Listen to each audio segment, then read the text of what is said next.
নমস্কার বন্ধুরা, ঠাকুরের কথা চ্যানেলে আমি সকলকে স্বাগত জানাই। পরম গুরু শ্রী শ্রী রাম ঠাকুরকে প্রণাম জানিয়ে প্রতিদিনের মতো ঠাকুরের কথা নিয়ে আমি অন্তরা আপনাদের কাছে সকল বড়দেরকে প্রণাম জানাই। সকল বন্ধুরা ভালো থাকবেন, সুস্থ থাকবেন এই কামনা করি।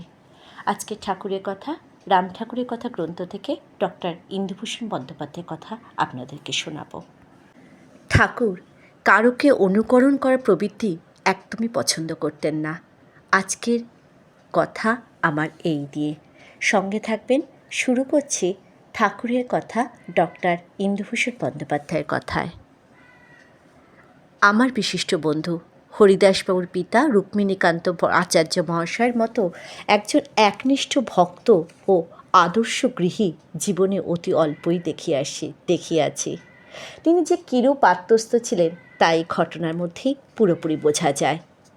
আচার্য মহাশয় তক্তপোষের ওপর বসে ঠাকুর প্রসঙ্গ করিতেছেন এবং সকলে তন্ময় হয়ে শুনতেছে। তিনি আমাকে একাধিকবার বলিয়াছেন যে বস্তুর সন্ধানে দুইবার ভারতের প্রায় সমস্ত তীর্থ পরিভ্রমণ করিয়া বেড়াইয়াছেন। আমাদের ভাগ্যে বৃদ্ধ বয়সে তাহা তিনি ঘরে বসে পাইয়াছেন। ঠাকুরকে যে তিনি কি চক্ষে দেখিতেন সামান্য একটা কথাতেই তাহা বোঝা যাইবে। বৈকালে ভাগবতের অন্তত কিছুটা অধ্যয়ন করা আচার্য মহাশয় নিত্যকর্মের মধ্যে ছিল। তিনি নিয়ম মতো বৈকালে ভাগবত খুলিয়া বসিয়াছেন। এমন সময় ঠাকুর আসিয়া উপস্থিত হইলেন। ঠাকুরকে দেখিয়া আচার্য মহাশয় উঠিতে যাইতেছেন। এমন সময় ঠাকুর বলিলেন, আপনি ভাগবত পড়েন। আচার্য মহাশয় একবার সম্মুখে বিলম্বিত ভাগবতখানার দিকে এবং একবার ঠাকুরের দিকে অঙ্গুলি নির্দেশ করিয়া বলিলেন, কোন ভাগবত? এই ভাগবত না ওই ভাগবত? ঠাকুরকে দেখিলেই প্রথমটা আচার্য মহাশয় কেমন যেন বিহ্বল হয়ে পড়িতেন। একদিন বৈকালে আমি, বীরেনবাবু, আরও একজন ভদ্রলোক ঠাকুরকে সঙ্গে লইয়া তাহার বাড়িতে আসিয়া পৌঁছালাম। তখন গ্রীষ্ম অবকাশ উপলক্ষে ঢাকাতেই ছিলাম। বাড়ির ভিতর প্রবেশ করিয়া দেখিলাম যে বৃদ্ধ আচার্য মহাশয় তাহার ঠাকুর ঘরের বারান্দায় একখানি মাদুর পাতিয়া বসিয়া রহিয়াছেন। তিনি ঠাকুরকে দেখিয়া তাড়াতাড়ি উঠিয়া দাঁড়াইতে চেষ্টা করিলেন, কিন্তু পারিলেন না। আবার বসিয়া পড়িতে বাধ্য হইলেন। চিৎকার করিয়া হরিদাসবাবুকে ডাকিলেন এবং মাদুরখানা তুলিয়া উঠানে পাতিয়া দিতে অগ্রসর হইলেন। আবার কি ভাবিয়া মাদুরখানা রাখিয়া দিলেন এবং বারান্দার কোণ হইতে একটি বড় পাথরের বাটি তুলিয়া লইলেন, ইচ্ছা যে ঠাকুরের পা ধোয়া দিবার জন্য জল লইয়া আসিবেন। কিন্তু কূপ হইতে জল তুলিয়া আনা তাহার সাধ্য অতীত। সুতরাং আবার হরিদাসবাবুকে ডাকিলেন। শেষ পর্যন্ত কিছুই করিতে না পারায় অবশ হইয়া বসিয়া পড়িলেন এবং ঠাকুরের দিকে তাকাইয়া ঝরঝর করিয়া কাঁদিতে লাগিলেন। আচার্য মহাশয়ের আচরণের মাধুর্য কিছুটা প্রকাশ করিতে পারিলাম না। শুধু ইহাই বলিতে পারি যে এমন মর্মস্পর্শী আত্মবিহ্বলতা অতি অল্পই দেখিয়াছি। ঠাকুরও যেভাবে দাঁড়াইয়াছিলেন এবং যে অপরূপ দৃষ্টিতে আচার্য মহাশয়ের দিকে তাকাইয়াছিলেন তাহাও অবর্ণনীয়। কিছু বলিবার চেষ্টা করিব না। সেখানে বীরেনবাবু এবং আরও একজন ভদ্রলোক উপস্থিত ছিলেন। ইহার কয়েকদিন পর ঠাকুরকে সঙ্গে লইয়া সেই ভদ্রলোকের বাসায় আমরা যাইতে গিয়াছিলাম। তিনি তখন তাহার বাহিরে করে একখানা চেয়ারে বসিয়াছিলেন। ঠাকুরকে দেখিয়া তিনি উঠিয়া দাঁড়াইলেন, আবার বসিয়া পড়িলেন এবং তাহার পরবর্তী কার্যকলাপে বুঝিতে কোনো কষ্টই হইল না যে তিনি আচার্য মহাশয়কে অনুকরণ করিবার একটা ব্যর্থ প্রয়াস করিতেছেন। ব্যাপারটা এতই বিসদৃশ্য ও হাস্যকর মনে হইল যে অন্যদিকে মুখ ফিরাইয়া থাকিতে বাধ্য হইলাম। এই ভদ্রলোককে সহজ সরল বলিয়াই জানিতাম।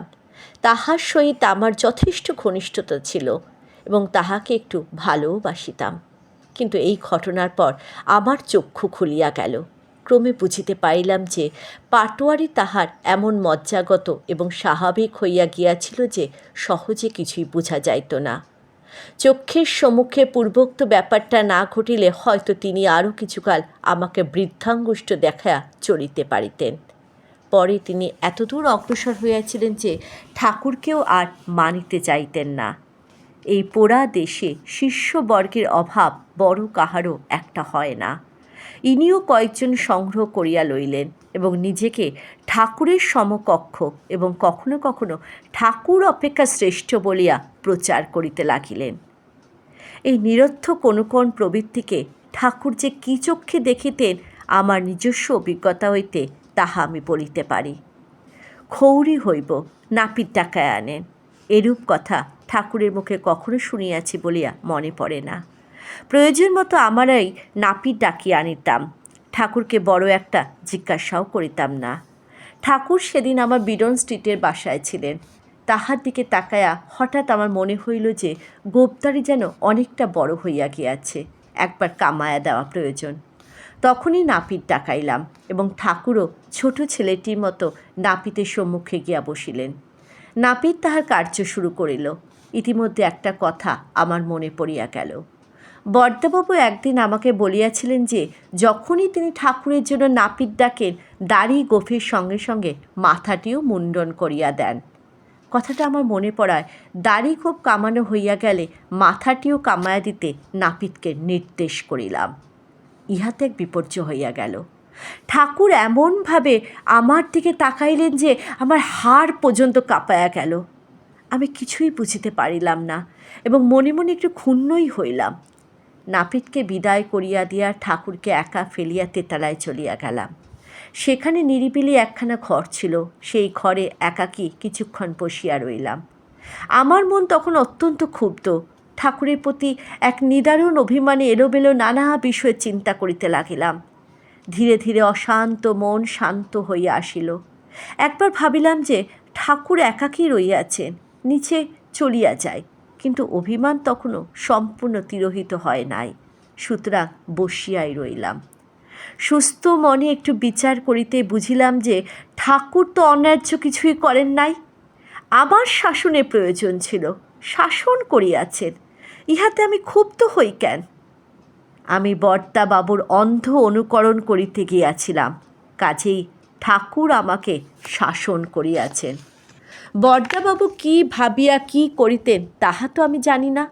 বরদাবাবু হয়তো মুণ্ডিত মস্তক ঠাকুরকে দেখিয়া একটা অপার আনন্দ উপভোগ করেন এবং ভাবগ্রাহী ঠাকুরও সেই জন্যই তাহার ইচ্ছায় অসম্মতি প্রকাশ করেন না। আমার তো এরকম কিছুই মনে হয় নাই। বরদাবাবু করেন, সুতরাং আমিও করি, এইরূপ ভাবিয়াই তো আমি নাপিতকে ইঙ্গিত করিয়াছিলাম। আমার এই অন্ধ অনুকরণ প্রবৃত্তিকে ঠাকুর যে এই কঠোর আঘাত হানিয়াছেন তাহা আমার মঙ্গলের জন্যই করিয়াছেন। ক্ষোভের বিন্দুমাত্র কারণও ইহাতে নাই। এইরূপ চিন্তা করিতে করিতে মন শান্ত হইয়া আসিল এবং আবার নিচে নামিয়া আসিলাম। ঠাকুর তখন উপস্থিত ৩-৪ ভদ্রলোককে কি একটা কথা বুঝাইতেছিলেন। আমি উপরে চলিয়া যাইবার পর ইহারা আসিয়াছিলেন। ইহার মধ্যেই ঠাকুর একবার আমার দিকে চাহিলেন। সেই চাউনিতে কী ছিল জানি না, কিন্তু আমার হৃদয় জল হইয়া গেল। আমি অশ্রু সংবরণ করিতে পারিলাম না। জয় রাম, জয় গোবিন্দ।